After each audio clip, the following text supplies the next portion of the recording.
सुप्रभात बच्चों। आज हम कक्षा 6 के भूगोल विषय का पाठ 6 पृथ्वी के प्रमुख स्थल रूप का आगे का प्रकरण पठार और मैदान के बारे में पढ़ेंगे। तो देखो बच्चों, इससे पहले हमने पढ़ा पृथ्वी के प्रमुख स्थल रूप कौन कौन से होते हैं। जैसे हमने इस चित्र में देखा था कि पर्वत, पठार, मैदान, झील, नदियाँ, समुद्र, ये सभी ये पृथ्वी के प्रमुख स्थल रूप हैं। और इसका हमने पहला एक जो स्थल रूप है पर्वत, उसके बारे में पढ़ा था कि पर्वत के 3 प्रकार होते हैं।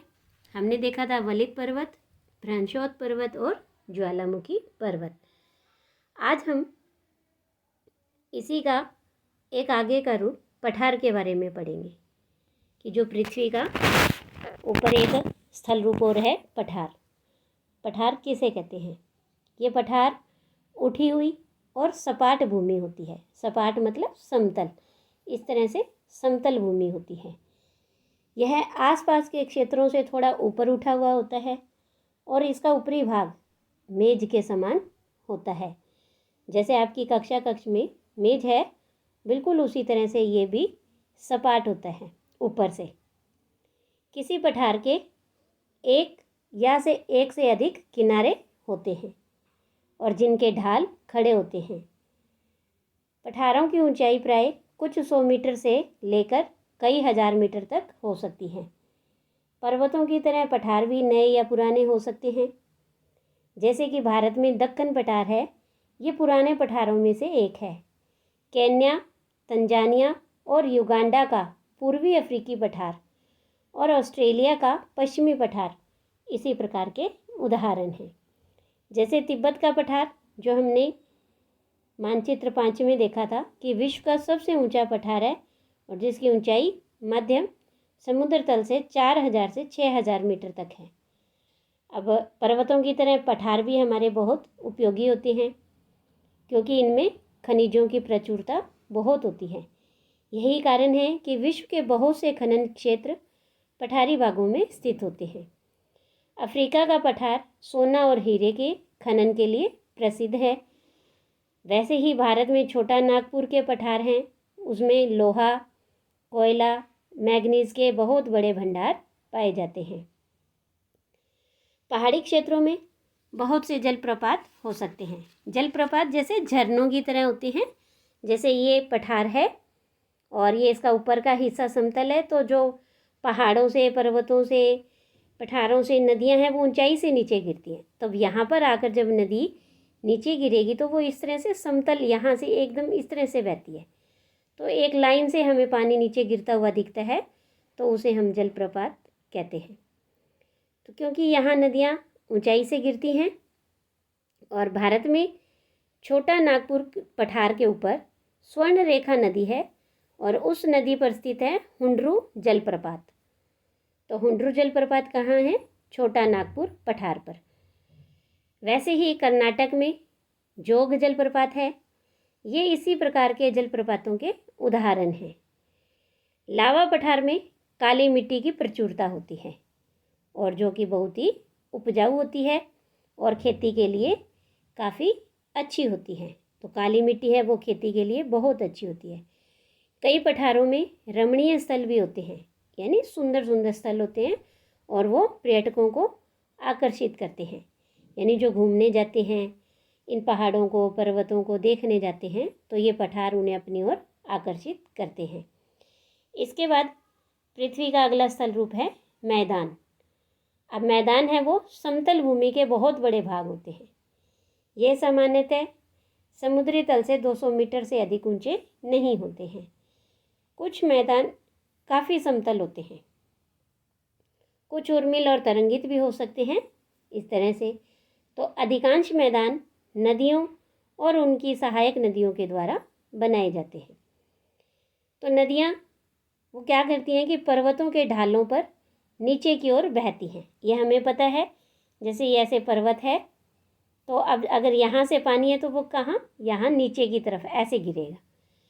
तब वो जब नदियाँ ढालों से नीचे की ओर बहती हैं तो वो इन पर्वतों को अपने साथ अपर्दित कर देती हैं, यानी उन्हें थोड़ा सा घिस जाता है, वो कहीं कहीं से पर्वत है वो टूट जाते हैं, और उन टूटे हुए घिसे हुए पदार्थों को, अपर्दित पदार्थों को अपने साथ वो आगे की ओर ले जाती हैं। और अपने साथ ढोए जाने वाले पदार्थों में वो क्या चीज़ें लेके जाएंगी, जैसे कि पत्थर है, बालू है, सिल्ट है, तो वो क्या इन्हें अपने साथ ले जाकर एक जगह यहाँ से यहाँ घाटियों में निक्षेपित कर देती हैं। निक्षेपित मतलब जमा कर देती हैं, और इसी निक्षेपण से ही इस तरह के एक समतल मैदान इनका निर्माण होता है। मैदानों के बारे में आगे देखिए कि जो सामान्यतः मैदान है वो बहुत अधिक उपजाऊ होते हैं, और यहाँ परिवहन के साधनों का निर्माण करना भी आसान होता है। इसीलिए ये मैदान विश्व के सबसे अधिक जनसंख्या वाले भाग होते हैं, यानी कि जो सब सर्वाधिक लोग हैं वो कहाँ रहते हैं, मैदानों में निवास करते हैं। तो नदियों के द्वारा बनाए गए कुछ बड़े मैदान एशिया में और उत्तरी अमेरिका में पाए जाते हैं। एशिया में स्थित है भारत में गंगा और ब्रह्मपुत्र का मैदान, और चीन में है यांगत्से नदी का मैदान। ये इनके प्रमुख उदाहरण है जहाँ सर्वाधिक जनसंख्या निवास करती है। मैदान मनुष्यों के रहने के लिए सबसे उपयोगी क्षेत्र होते हैं। पहाड़ों और पर्वतों से सबसे ज़्यादा उपयोगी क्षेत्र है वो है मैदान। यहाँ की जनसंख्या बहुत अधिक होती है क्योंकि मकानों के बनाने और खेती के लिए यहाँ समतल भूमि की प्रचुरता होती है। उपजाऊ मिट्टी के कारण यह भाग खेती के लिए बहुत उपयुक्त होता है, क्योंकि जब पर्वतों से जो नदियाँ नीचे आती हैं बहकर, तो वह अपने साथ पत्थर, बालू, सिल्ट लाती हैं, और फिर वो यहाँ मैदानों में लाके उन्हें जमा करती है। तो इसके कारण क्या है, जो मैदानों की मिट्टी है वो बहुत उपजाऊ हो जाती है, और फिर उपजाऊ मिट्टी है वो खेती के लिए उपयुक्त होती है। तो भारत में जो गंगा का मैदान है वो देश में सबसे अधिक जनसंख्या वाला क्षेत्र है, और वहाँ की जो मिट्टी है वो सर्वाधिक उपजाऊ होती है। इसके बाद देखिए कि स्थल रूप और लोग, जैसे पृथ्वी के जैसे जैसे स्थल रूप हैं, लोग वैसे ही अपना जीवन यापन करते हैं। तो स्थल रूपों की विभिन्नता के अनुरूप ही मानव विभिन्न प्रकार से अपना जीवन यापन करते हैं। जैसे कि अगर पर्वतीय क्षेत्र हैं तो हमें पता है कि पर्वतीय क्षेत्रों का जो जीवन है वो कठिन होता है। मैदानी क्षेत्रों का जीवन इन पर्वतीय क्षेत्रों की तुलना में आसान होता है। अब देखो, आपको नीचे ये मैदान दिखाई दे रहे हैं और कितनी हरियाली है, फसल यहाँ पर अच्छी है वो उत्पन्न होती है। तो मैदानी क्षेत्रों का जीवन है वो पर्वतीय क्षेत्रों की तुलना में सरल होता है। मैदानों में जो फसलें हैं उन्हें उगाना, घर बनाना, सड़कें बनाना, ये सब हैं पर्वतीय क्षेत्रों की तुलना में अधिक आसान होता है। अब जैसे इसके बाद है कि विभिन्न प्रकार के स्थल रूपों पर रहने वाले लोगों के रहन सहन के तरीकों में अंतर होता है। तो क्या आप उनमें से कुछ अंतरों को बता सकते हैं? जैसे कि पर्वतों पर हमेशा बर्फ़ जमी रहती है, ये हमें पता है, और वहाँ की भूमि है वो ढलान वाली होती है, इसीलिए वहाँ अधिक खेती योग्य भूमि नहीं होती है, वहाँ जनसंख्या भी कम होती है। और जो समतल मैदान है वो उनकी मिट्टी क्या है वो बहुत अधिक उपजाऊ होती है, भूमि है समतल होती है, सपाट होती है, इसीलिए वहाँ खेती कर सकते हैं, मकान बनाने आसान है, परिवहन के साधन हैं वो आसानी से उपलब्ध हो सकते हैं। तो इस तरह से जैसे जैसे पृथ्वी के स्थल रूप होंगे वैसे ही लोगों का जीवन यापन का तरीका भी अलग होता रहता है। अब इसके बाद देखिए कि कभी कभी प्राकृतिक आपदाएं हैं, जैसे भूकंप, ज्वालामुखी आना, तूफान, बाढ़, ये क्या करते हैं कि बहुत विनाश करते हैं अपने साथ साथ। तो इन आकस्मिक घटनाओं के बारे में जागरूकता पैदा करके हम इनसे आने वाले खतरों को कम कर सकते हैं। हम कितने तरीक़ों से जल और स्थल को उपयोग में ला सकते हैं, इसका पता हमें अपने आसपास के क्षेत्र से लगा सकते हैं। मानो अगर रेगिस्तानी इलाका है तो उसका हम कैसे उपयोग कर सकते हैं, है ना। अगर पहाड़ी इलाका है या समुद्र है, नदियाँ हैं, तो इस तरह से हम इस स्थल का और इस जल का क्या उपयोग कर सकते हैं। प्राय हम स्थल का उपयोग गलत तरीके से करते हैं, जैसे कि उपजाऊ भूमि है वहाँ मकान बना देते हैं, और इसी प्रकार हम लोग क्या करते हैं कि जो कूड़ा है वो किसी भी ज़मीन पर, किसी भी भूमि में या फिर पानी में फेंक देते हैं, और उन्हें हम गंदा कर देते हैं। ये देखिए, आपको यहाँ चित्र में दिखाई दे रहा है कि एक नदी है और कितनी प्रदूषित हो रही है, इसमें कितना कचरा है यहाँ पर देखो। तो हमें प्रकृति के इस महत्वपूर्ण वरदान का उपयोग इस प्रकार से नहीं करना चाहिए। उपलब्ध भूमि केवल हमारे लिए ही उपयोग के लिए नहीं है, यह हमारा कर्तव्य है कि हम आगे आने वाली पीढ़ियों के लिए भी पृथ्वी को सुरक्षित रखें। अब देखिए, स्वस्थ शरीर में स्वस्थ मस्तिष्क निवास करता है, यह हमें पता है। और स्वस्थ शरीर के लिए क्या जरूरी है? स्वच्छ पर्यावरण। और उस स्वच्छ पर्यावरण में भी विशेष रूप से साफ जल, वायु और स्वच्छ वातावरण, यह अनिवार्य है। इन सभी प्राथमिक आवश्यकताओं को सभी लोगों को सुलभ करवाने हेतु भारत सरकार द्वारा स्वच्छ भारत मिशन कार्यक्रम चलाया जा रहा है। तो देखिए, अब आपको यहाँ कुछ चित्र दिखाई दे रहे हैं, तो इन चित्रों को ध्यान से देखिए और प्रत्येक के लिए एक एक वाक्य बताइए। जैसे ये चित्र पहला है जो आपको यहाँ दिखाई दे रहा है, तो ये मरुस्थल है, रेत ही रेत दिखाई दे रही है दूर दूर तक, और मरुस्थल में लोग हैं वो ऊँटों की सवारी कर रहे हैं, तो यानी मरुस्थल में परिवहन हो रहा है। दूसरा चित्र है समुद्री तट का। तीसरा है जिसमें ये बड़ी बड़ी नौकायान उत्सव मनाया जा रहा है। चौथे में देखिए आप कि जैसे वनों के अंदर और जो वनवासी हैं वो किस तरह से उनकी झोंपड़ियां हैं वो हमें दिखाई दे रही है। इसके बाद पांचवा चित्र है जिसके अंतर्गत लोगों ने पहाड़ी पर आवास मकान बना रखे हैं। 6 नंबर पर देखिए कि पहाड़ी पर जो चाय के बागान हैं और कुछ महिलाएं हैं वो इन चाय की पत्तियों को चुन रही हैं। और 7वें नंबर पर जब आप देखेंगे तो ये एक ढलान वाला क्षेत्र है जहाँ पर कुछ आपको मकान दिखाई दे रहे हैं और कुछ सीढ़ी नुमा इस तरह से खेत बना करके उन पर खेती की हुई है। इसके बाद 8 नंबर पर यहाँ देखिए आप कि ये इसे बोलते हैं रिवर राफ्टिंग, यानी कि जो पानी के अंदर लोग एक तरह से नौका चलाते हैं। और नंबर 9 पर है कि ये पर्वतीय क्षेत्र है और लोग यहाँ पर, ये आपको पशु दिखाई दे रहे हैं तो ये पशु चारण कर रहे हैं। और 10 नंबर पर इस चित्र में एक शीत क्षेत्र का रात्रि का दृश्य दिखाया गया है। कितना सुंदर दृश्य है।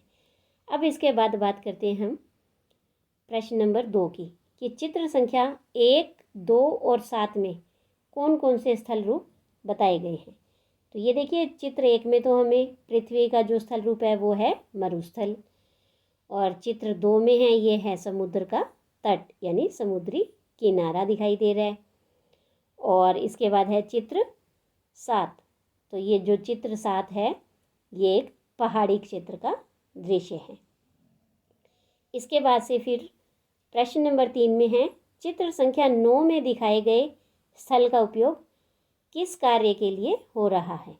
तो ये देखिए, जो चित्र नंबर 9 है उसमें ये एक पहाड़ी क्षेत्र है और यहाँ पर पशुचारण करवाया जा रहा है।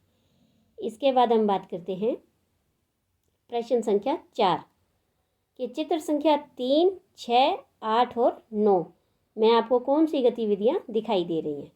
तो अब देखिए, चित्र नंबर 3 में तो नौकायान हो रहा है, और चित्र नंबर 6 के अंदर यहाँ पर ये है चाय की पत्तियाँ तोड़ी जा रही हैं।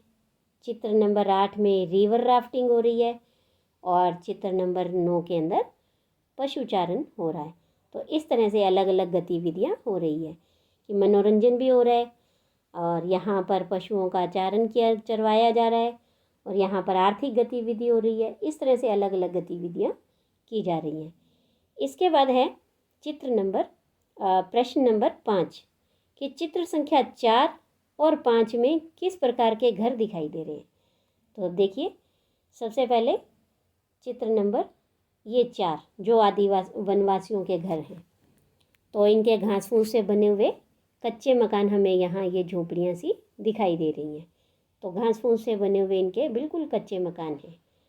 और चित्र नंबर जो 5 है ये यहाँ पर, तो ये है पहाड़ी पर स्थित घर हैं जो कि ढालू वाले छत वाले पक्के मकान हैं, जब आप इनकी छतें देख रहे हो तो आपको इनकी छतें इस तरह से ढलान वाली दिखाई देती हैं। इसके बाद प्रश्न नंबर 6 कि चित्र संख्या 3 और 8 में दिखाई गई जल क्रीड़ाओं के बारे में बताइए। तो सबसे पहले हम यहाँ चित्र 8 में ही देख लेते हैं कि ये रिवर राफ्टिंग कर रहे हैं, और चित्र नंबर 3 के अंदर वो लोग नौकायान कर रहे थे। ये देखिए बड़ी बड़ी नौकाएं होती हैं, इनमें 50-100 लोग इकट्ठे बैठते हैं और इतनी बड़ी नौकाओं को ये चलाते हैं। तो ये बड़ी बड़ी नौकायान हो रही है और उसमें रिवर राफ्टिंग की जा रही है। इसके बाद चित्र नंबर 7 में, प्रश्न नंबर 7 में कि चित्र संख्या 1 और 10 में दिखाए गए परिवहन के साधनों के बारे में बताइए। तो देखिए जो चित्र नंबर 1 हमने देखा था मरुस्थल के बारे में, तो इसमें परिवहन के साधन कौन है? पशु। कौन सा? ऊंट। और चित्र नंबर जो 10 है इसमें देखिए कि आपको जो परिवहन के साधन है, यहाँ पर आपको कार दिखाई दे रही है, बस है, रेलगाड़ी है, मोटरसाइकिल है। तो इस तरह से ये जो है सड़क परिवहन के साधन हैं। तो देखिए बच्चों, इस तरह से हमने इस पाठ में पृथ्वी के विभिन्न स्थल रूपों के बारे में जाना। जैसे स्थल रूप हैं वैसे ही लोगों का जीवन यापन है, वैसे ही उनकी आर्थिक गतिविधियां हैं, उनके मनोरंजन के साधन अलग अलग हैं। तो इस तरह से हमने पृथ्वी के विभिन्न स्थल रूप, पर्वत, मैदान, पठार, जलप्रपात, नदियाँ, समुद्र, और पर्वत श्रृंखलाओं के बारे में जाना। आज के लिए इतना ही। धन्यवाद।